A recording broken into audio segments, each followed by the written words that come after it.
আমরা যারা ফ্রিল্যান্সিং করতেছি বা অনলাইনে ইনকাম করতেছি অথবা ইউটিউবার বা ফেসবুক থেকে ইনকাম করতেছি এবং যাদের টিন আছে তারা কিন্তু খুব সহজে অনলাইনে জিরো রিটার্ন সাবমিট করতে পারি। আজকে আমি খুব সহজে কিভাবে অনলাইনে ই রিটার্ন সাবমিট করতে হয় এই জিনিসটা দেখাবো। আশা করি ফ্রিল্যান্সার, ইউটিউবার বা অনলাইন থেকে আমরা যারা ইনকাম করতেছি তাদের জন্য খুব ইম্পর্টেন্ট একটা ভিডিও।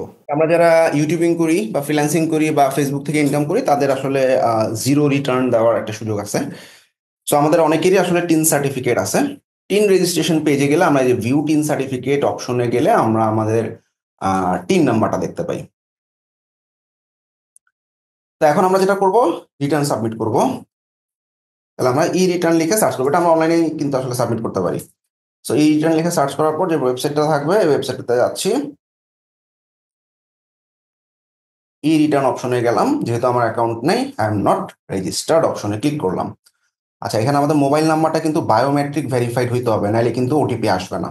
সো যাদের ভেরিফাইড না, মানে ভেরিফাইড কিনা চেক করার জন্য আমরা এখানে কল করতে পারি। ফিরতি এসএমএস আমাকে জানাই দিবে আমার নাম্বারটা বায়োমেট্রিক ভেরিফাইড আছে কিনা। সো যেহেতু আমার অ্যাকাউন্ট নাই, তো আমার টিন নাম্বার দিতে বলতেছে। তো আমাদের যে টিন নাম্বারটা আছে কপি করলাম, টিন নাম্বারটা বসায় দিলাম, ফোন নাম্বারটা দিচ্ছি।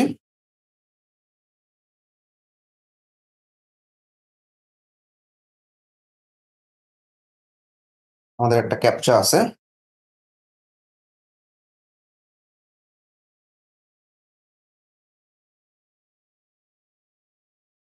সেটা বসায় আমরা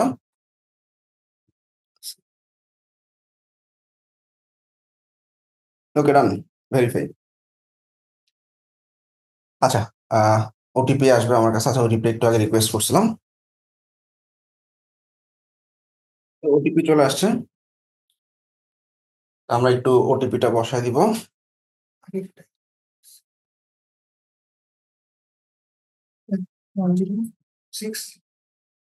10646 আচ্ছা, পাসওয়ার্ড দিব আমরা। অর্থাৎ প্রত্যেক বছর রিটার্ন সাবমিট করার জন্য পাসওয়ার্ডটা আমাদের কিন্তু লাগবে মনে রাখা, রিটার্ন সাবমিটের জন্য।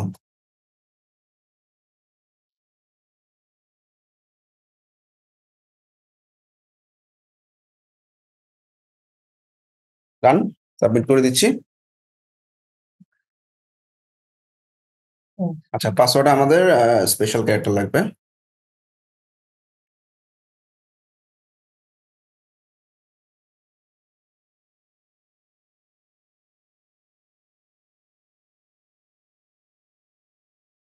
Congratulations, done. সাইন ইন করতেছি এখন।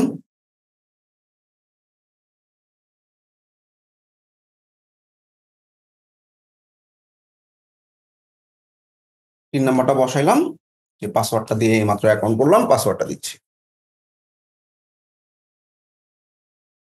ডান, ক্যাপচাটা বসাই দিলাম, সাইন ইন।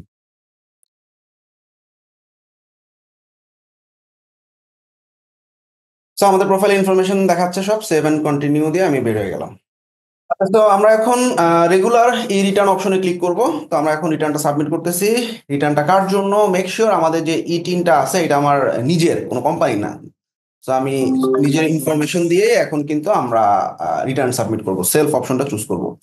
আচ্ছা, মনে রাখতে হবে আমরা কিন্তু জুলাই 2023 থেকে জুন 2024 পর্যন্ত রিটার্ন সাবমিট করতেছি, এবং এই পিরিয়ডের মধ্যে আমার যে অ্যামাউন্টটা আসছে আমার ব্যাংকে সেইটার একটা ক্যালকুলেশন আমরা করব, অ্যাসেট লাইবিলিটি হিসাব নিকাশ করব। তো এটা খেয়াল রাখতে হবে, আমরা কিন্তু 2023-এর জুলাই থেকে 2024-এর জুন পর্যন্ত আমরা রিটার্ন সাবমিট করব, মানে এখানে যে অ্যামাউন্টটা ট্রানজেকশন হয়েছে এইটার রিটার্নটা আমরা সাবমিট করব। আচ্ছা, সো এখন যে অপশনটা আছে এখানে হচ্ছে আমাদের ট্যাক্সেবল ইনকাম আছে কিনা। আমরা হাতে ডান দিকে দেখতেছি আমাদের ট্যাক্সেবল ইনকাম গুলো কি কি। এমপ্লয়মেন্ট থেকে হইতে পারে, বা আমার রেন্ট বা বাসা ভাড়া থেকে হইতে পারে, এগ্রিকালচার বা বিজনেস থেকে ইনকাম। সো এইগুলোর উপর আমার কিন্তু ট্যাক্স দিতে হবে। সুতরাং আমাদের যেহেতু আমরা ফ্রিল্যান্সার বা আমরা ইউটিউবার, সো আমাদের এই অপশনগুলো লাগতেছে না, আমাদের পুরোটাই ফরেন রেমিটেন্স। সো আমরা নো অপশনটা চুজ করব এবং আমরা দেখব এখানে একটা অপশন আসছে, এই অ্যালার্টে আমরা ইয়েস দিয়ে দিব। তো আমরা দেখবো হাতের ডান দিকে যে ফিচারগুলো আছে এগুলো সব ডিসেবল হয়ে গেছে, অল ডান। সো এখানে আমাকে বলতেছে তোমার any income which is fully Exim from tax, অর্থাৎ আমার যা ইনকাম এটা কি ট্যাক্স থেকে বহির্ভূত। হ্যাঁ, আমাদের যে ইনকামগুলো আছে এটা ট্যাক্স থেকে বহির্ভূত, ইয়েস দিব। তাহলে প্রথমটা নো, পরেরটা ইয়েস। আর আমরা বাংলাদেশি রেসিডেন্ট কিনা? ইয়েস, আমরা বাংলাদেশি রেসিডেন্ট। All done. এখন আমরা সেভ এন্ড কন্টিনিউ দিয়ে নেক্সট পেজে যাচ্ছি। আচ্ছা, প্রথম অপশনটা অফ হয়ে গেছে। সেকেন্ড অপশনটা আমাকে বলছে আমরা কি কোনো কোম্পানির বা ডাইরেক্টর বা শেয়ার হোল্ডার কিনা, নো। আচ্ছা, এখন আমাদের IT10B নামে একটা অপশন আছে। এখানে আমরা দেখতেছি আমাদের গ্রস ওয়েলথ। গ্রস ওয়েলথ মানে কি আমার টোটাল এই সময়ের মধ্যে, যে আমরা সময়টা দেখলাম 2023-এর জুলাই থেকে, এর মধ্যে আমাদের আসলে 50 লাখ টাকা আমার হাতে আছে কিনা, গ্রস ওয়েলথ নাই। আমি কি কোনো কার আছে কিনা, নাই। অফশোর কোনো প্রপার্টি আছে কিনা, অর্থাৎ বিদেশে কোনো প্রপার্টি আছে কিনা, নো। সিটি কর্পোরেশন এগেনস্ট আমার বাড়ি টাড়ি আছে কিনা, নাই। আর IT10B এই অপশনটা আমাদের ম্যান্ডেটরি না, বাট আমরা এটা ইয়েস দিব, কারণ আমাদের অ্যাসেট এবং লাইবিলিটির একটা ছোট্ট হিসাব দেওয়া লাগবে। সো সবগুলো নো থাকবে, শুধু লাস্টেরটা আমরা ইয়েস দিব। Save and continue. আচ্ছা, সো আমাদের ইনকামের টাইপটা কেমন? যেহেতু আমরা ফ্রিল্যান্সিং করি বা ইউটিউবিং করি, আমরা ফরেন রেমিটেন্স অপশনটা চুজ করব। টোটাল রেমিটেন্স অর্থাৎ এই পিরিয়ডের মধ্যে 2023 জুলাই থেকে জুনের 2024 পর্যন্ত আমার ধরা যাক ইনকাম হচ্ছে, আমরা 1 লক্ষ টাকা দিচ্ছি।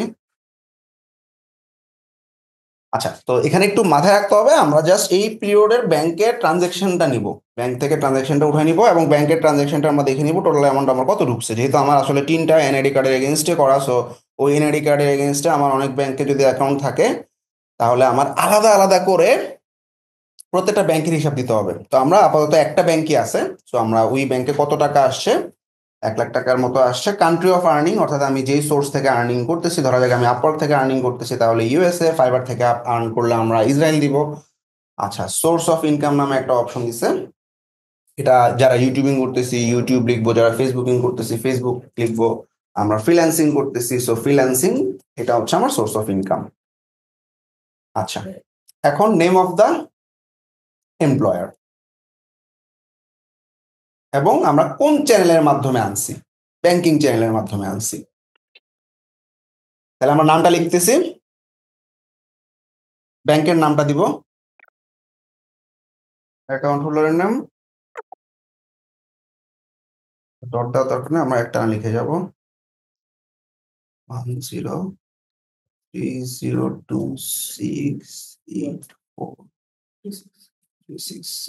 আচ্ছা, এখন ওই যে বললাম, যদি আমাদের মাল্টিপল ব্যাংকিং চ্যানেল থাকে, মাল্টিপল সোর্স অফ ইনকাম থাকে, হতে পারে আমি কোনো একটা কোম্পানিতে রিমোট জব করছি, কোনো একটা কোম্পানিতে আমি স্যালারি নিয়েছি, তাহলে আমরা এই যে অ্যাড অ্যানাদার টাইপ দিয়ে দিয়ে প্রত্যেকটা আলাদা আলাদা ব্যাংকের ইনফরমেশন অ্যাড করতে পারবো। হ্যাঁ, তো আমার যেহেতু এখানে আপাতত একটাই ব্যাংক এবং সেই ব্যাংকের ইনফরমেশন আমরা দিলাম, কিন্তু এটা খেয়াল রাখবো আমরা ব্যাংকের কিন্তু যে ওই পিরিয়ড যেটা আমি উল্লেখ করলাম 2023-এর জুলাই থেকে জুন 2024 পর্যন্ত, ওই সময়ের মধ্যে আমাদের ব্যাংকের স্টেটমেন্টটা তুলে অ্যামাউন্টটা কিন্তু প্রপারলি লিখতে হবে।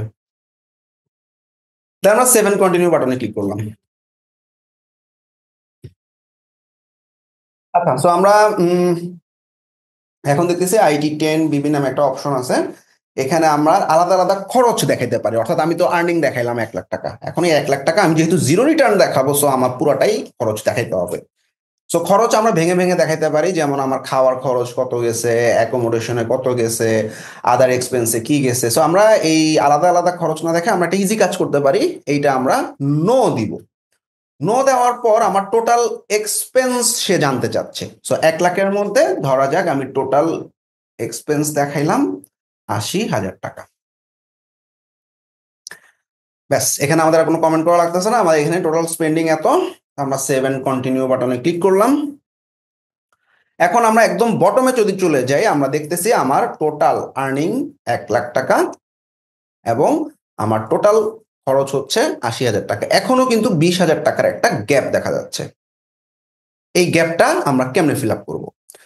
আর আমরা নেট ওয়েলথ, আমার ওয়েলথ এখন বা আমার সম্পদের পরিমাণ এখন 0 দেখাচ্ছি।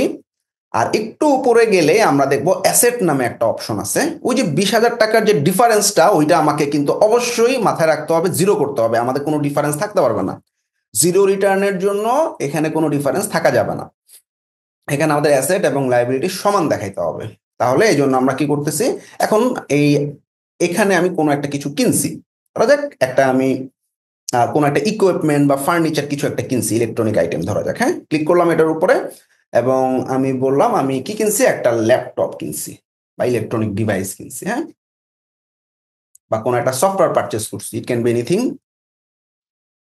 এটা আমরা পারচেস করছি, কয়টা কিনছি, একটা কিনছি, এবং টোটাল কত গেছে এটা কিনতে আমার ধরা যাক 20,000 টাকা গেছে।